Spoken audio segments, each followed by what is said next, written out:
As Canada slips ever closer to the big R word, the shill media of corporations are leaving the Liberals alone and trying again to make Canadians look south of the border.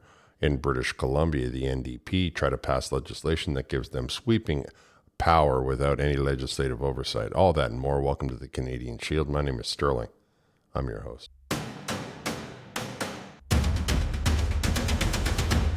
Of course, we're going to get into the state of the economy and how the Liberal government is 100% responsible for the position that Canada is in, and it has nothing to do with Donald Trump. Donald Trump putting up a fence between our countries is not the reason that our economy is caving in on itself. However, before we get too far into that, let's talk about some of the other things that are happening in Canada. British Columbia Green Party says they will not support Bill 15, which could put the NDP government on the ropes. I would imagine that it will put them on the ropes, but they have had years. Now all of a sudden they realize that the population has turned against them and they think that they should be given more years. And I believe that the population of Canada starts to realize that when you hear the conservative message about let's get it done, you need to stop telling yourself that that goes against you and goes for the people. Now the only problem is that the NDP wants to be able to do it without anybody's permission. They want to be able to do it without bringing people to the table. A bill meant to get the ball rolling on new schools and new hospitals in the province will not get the support of the Green Party, and this could have far-reaching implications beyond just delaying the building of infrastructure. Bill 15, introduced last week, would put too much power in the NDP government's hands, says interim British Columbia Green leader and MLA for West Vancouver, Sea to Sky. Bill 15, in its current form, grants the NDP cabinet sweeping powers to bypass environmental assessment, municipal authorities, and the jurisdiction of First Nations under the guise of fast-tracking major infrastructure projects. Valoroid said, "We agree that hospitals, schools, and public infrastructure need to be expedited and that unnecessary red tape must be removed to get these projects built. However, our concern lies with the bill's provisions allowing the province to approve any project it deems provincially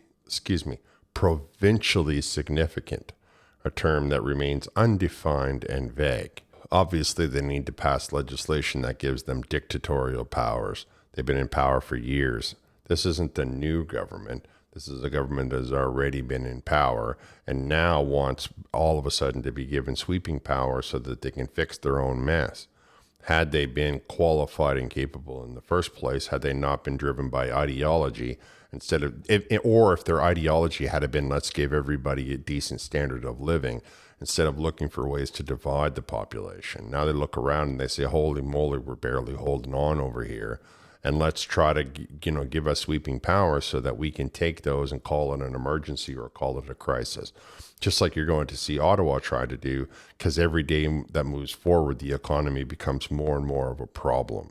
Now, I will get into that in a second. I just would like to point out how the Greens are doing the right thing by not giving the NDP in British Columbia sweeping powers, because the NDP in British Columbia might then take that power and do projects that they deem politically significant, which is about as vague as it gets, to harm their political opponents, right? Or to do things against political opponents. So we must remember that the idea behind democracy is to ensure that all people have a say. It's not about giving power to one person so they can wave a magic wand and hope that that nobody's looking, run the bills up through the roof, and then, hope that your great-great-grandchildren can afford to pay for it. Sticking with British Columbia, they have decided they're going to put some money into some of the housing that the province or the country so desperately needs, though the numbers are not anywhere near what they've been bragging about. I mean, they've been talking about millions. BC supports people experiencing homelessness in Nanaimo. People experiencing homelessness in Nanaimo will soon have access to nearly 190 more indoor housing spaces. They talk about how we need 9 million, and they've made 190. Bringing people indoors is the first step towards stability for people who need it and is the key to strengthening our communities, says the Minister of Housing and Municipal Affairs. Now, there's a lot to say there, and I'll leave a link that you can have a read, but the province, through BC Housing, is providing approximately $32 million to deliver the spaces across 3 sites. $32 million for 50 new houses at an address there, the Connect Support Society, 59 new units at an address by the Vancouver Island Mental Health Society, and 78 renovated units operated by Pacifica Housing. I would imagine that many of them will be for people who are experiencing issues outside of just being homeless. Though homelessness in and of itself is a problem, just based on the idea of the names of the organizations. Now, what is interesting in my mind is that they've spent millions of dollars. They got 190 units. How long will those units uphold any of that kind of thing that's important? And how do you expect 190 units to alleviate the issue? At what point are we going to be addressing the issue, right? The cause, not the symptom, right? Or whatever that expression is, right?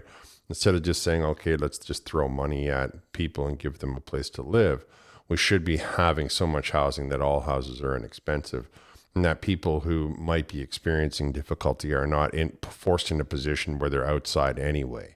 That's the kind of structure and kind of country that we need to be putting together. We need to be putting a place where housing is seen as a right. Not the idea that getting bail is a right, but having a place to live is absolutely a right. And so we need to, as these governments try to throw tax dollars at these problems, we need to sort of tackle these issues in a way that makes sense and that make forever permanent progress. Not, once the money dries up, all of these people are back out on the street. Homelessness is a real issue, and we should be addressing that problem with our full vigor. We have all kinds of problems in this country. If it's busted so badly, let's fix it right the first time.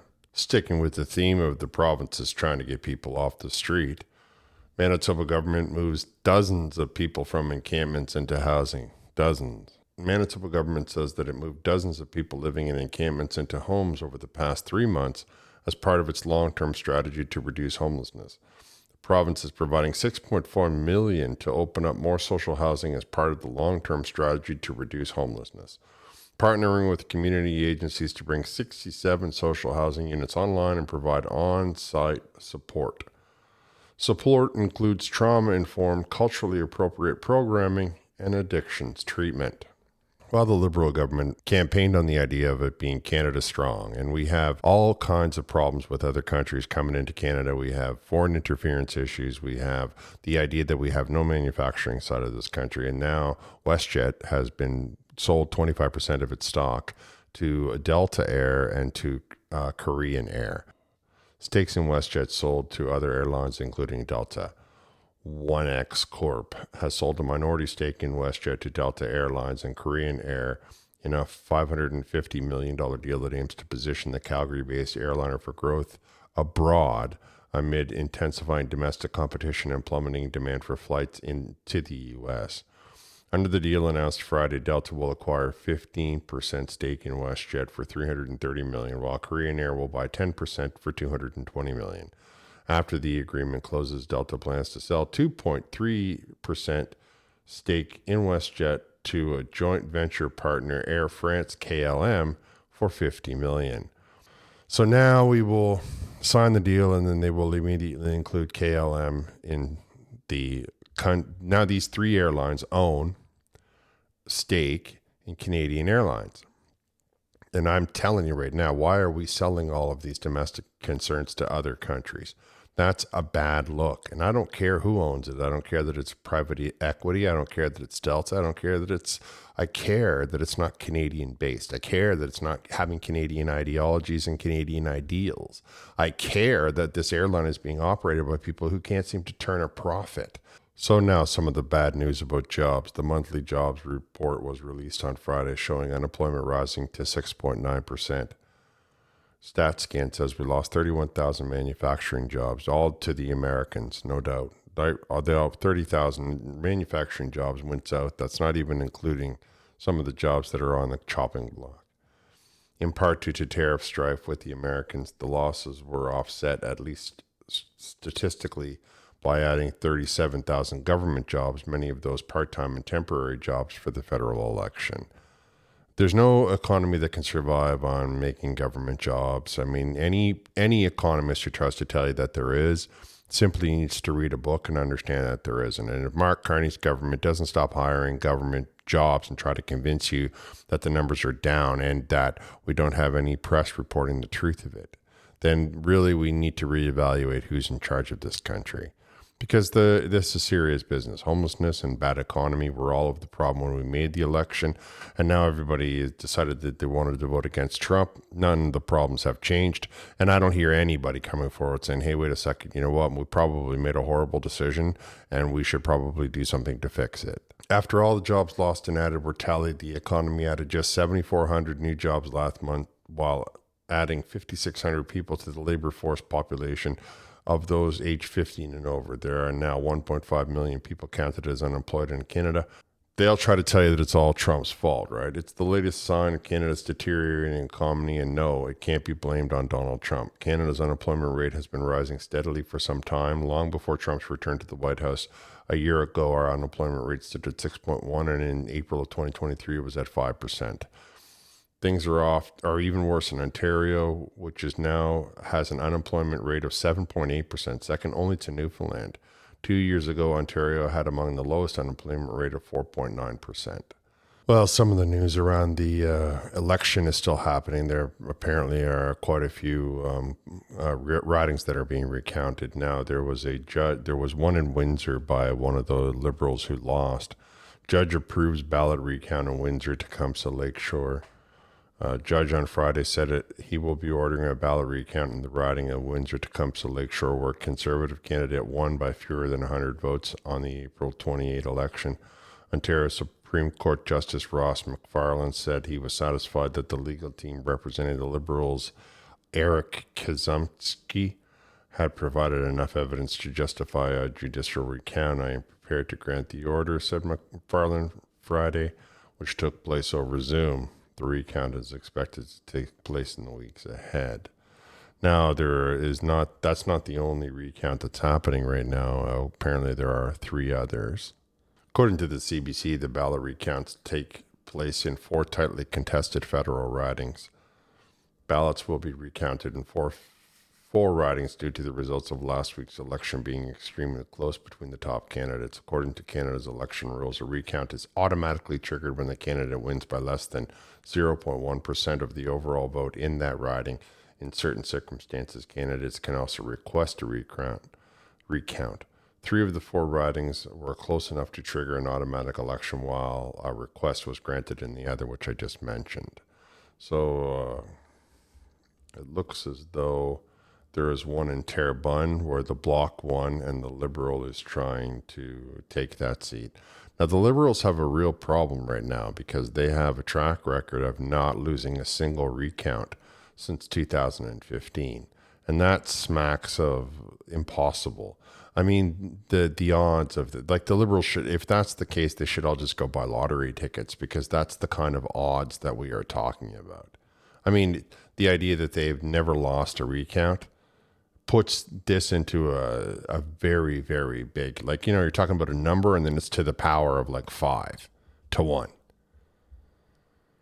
Terrebonne had originally been called for the Liberals, but then it went to the Bloc, and now they're saying, oh, no, we got to count about it.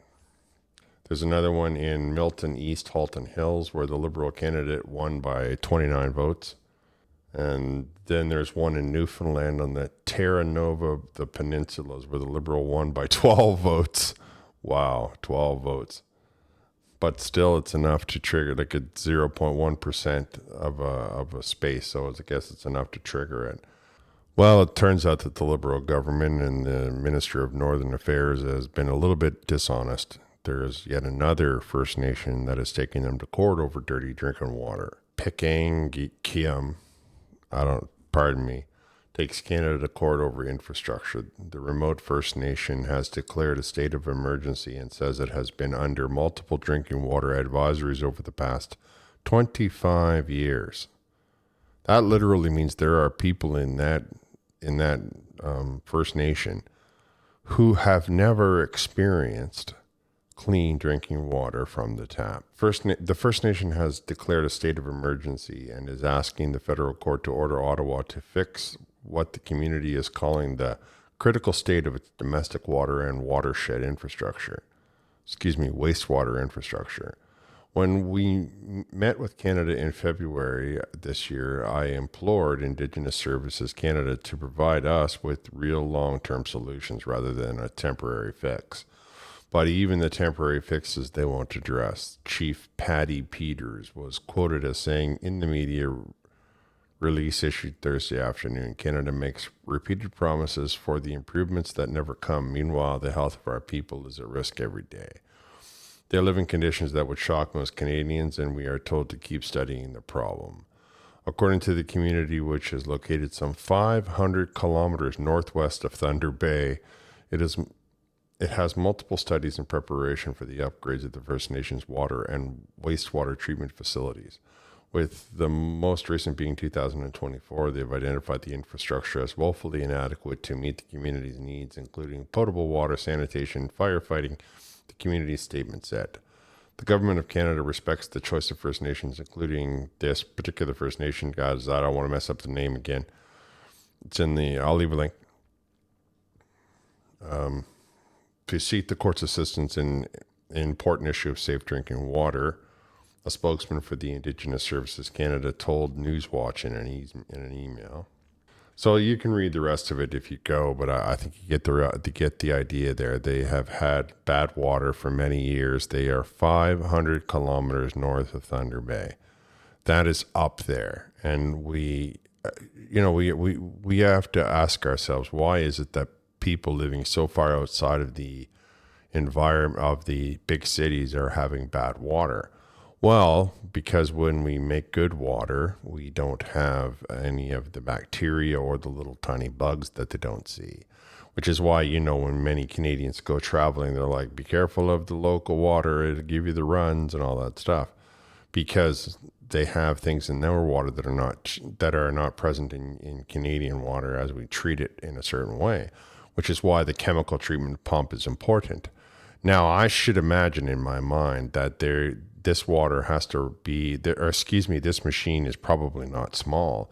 And if it's talking about all of their wastewater and all of their fire hydrants and all of the stuff like that, this must be a big project, which means it probably requires a couple of people with pneumatic tools and a excavator, and I don't know, like a small construction crew, probably 4 or 5 people with all of the equipment that's required. Getting it up there will be difficult because it is remote. It's 500 kilometers, like I said, north of Thunder Bay. Now, that means that they're essentially there's no roads going in. They probably have to fly in and out. There might be a way to get a boat in. I don't know. And this isn't talking about issues with chemicals that might have to be cleaned up. This is just simply a pump gone down, meaning that the bacteria or some of the other things in the water that might not be good for humans, or say even the wastewater itself, is getting back into the system. Whatever they used to clean it up can't be done. And what are we looking at here? We're looking at the Liberal government sitting on its hands again and try to convince you. I mean, I'm sure any minute now they're probably going to try to blame this on Trump. Okay, so as we wrap up, I want to talk to you about what can happen, the kind of progress that can go on when you don't have the government in the way, holding their hand out saying, give us all of our fees or else, or, yeah, we'll swing by in a couple of months to see if we can get a permit for you, that kind of thing. Musk's XAI to use Tesla batteries at Memphis supercomputer. Elon Musk's XAI, which is the company name XAI, is using Tesla Inc.'s Megapack batteries to shore up its colossal supercomputer in Memphis, another example of overlapping interest between Musk's companies. Or an example of how the guy is, a businessman and not necessarily a hedge fund operator. Musk's XAI is using Tesla Inc. Megapack batteries to shore up its colossal supercomputer in Memphis. Megapack batteries have been added to the system to help it ride through outages and surges in demand, the Greater Memphis Chamber said in a press release.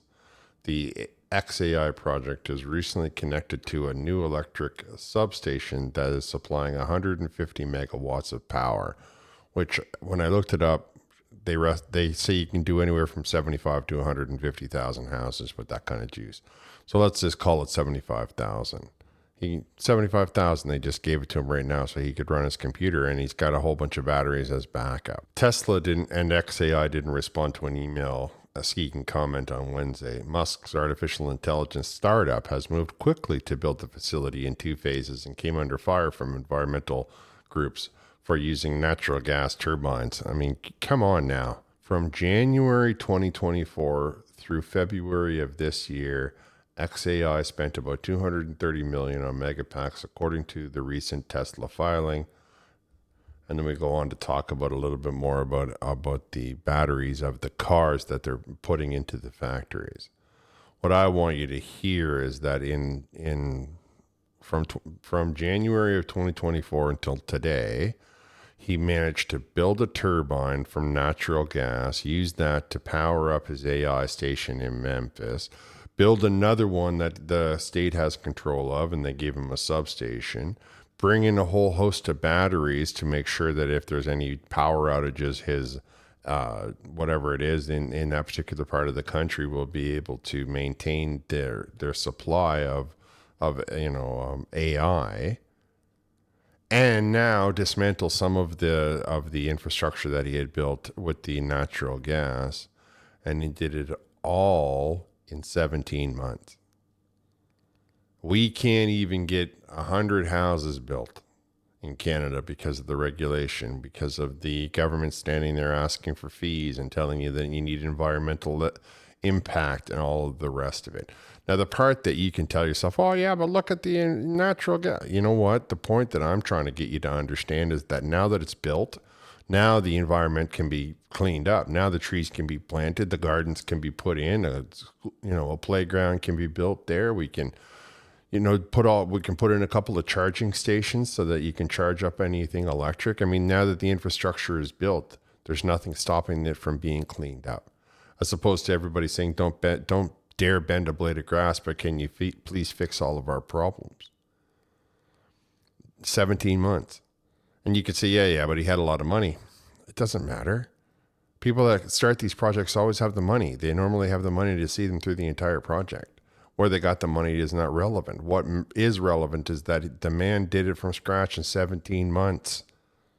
And now he's up and running. Not only did he do it from scratch, he brought in enough batteries to have a backup should the power go down. I mean, the idea that he can pull off all of this because he doesn't have the regulation in the way, and we have everywhere you turn somebody at City Hall or somebody in the province telling us that we have to get the environmental impact statement, and then we have to get this statement, and we have to get that kind of impact, and then we have to get this person's permission. And it only gets in the way. You can see how it only gets in the way. You can see how it slows the whole entire thing down. And it's not progress. It is exactly the opposite of progress. All right, I'm going to wrap here. I want to thank you for listening. I'll talk to you next time.